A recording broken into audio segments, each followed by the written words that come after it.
ఆలోచించమని కూడా మేము అడుగుతున్నాం. మంత్రులే స్వయంగా కొలుసు పార్థసారథి గారు ఆదివారం రాత్రి కౌన్సిలర్లకు వెళ్ళి మరీ బెదిరించారు. అవసరం ఉందండి?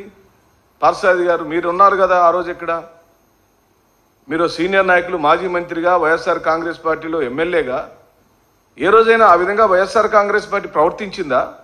ఓ మంత్రి స్థాయి వ్యక్తి, ఓ గౌరవనీయమైన మంత్రులు ఇళ్లలో దూరి కౌన్సిలర్లను చెరబెట్టి లాక్ రావాల్సిన పరిస్థితి ఏముంది?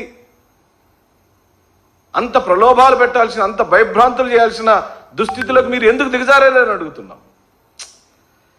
ఇక్కడ municipal chairperson YSR Congress party సొత్తు అయినప్పుడు ఉప చైర్మన్లను మీరు తీసుకోవడం ద్వారా మీకు కలగబోతున్న రాజకీయ లబ్ధి ఏంటి? కేవలం మీ అధికార దుర్వినియోగ కాంక్ష తప్పించి, అధికారం నా దగ్గర ఉంది కాబట్టి నేనేమైనా చేయగలుగుతాననే ధోరణి కనపడుతుంది.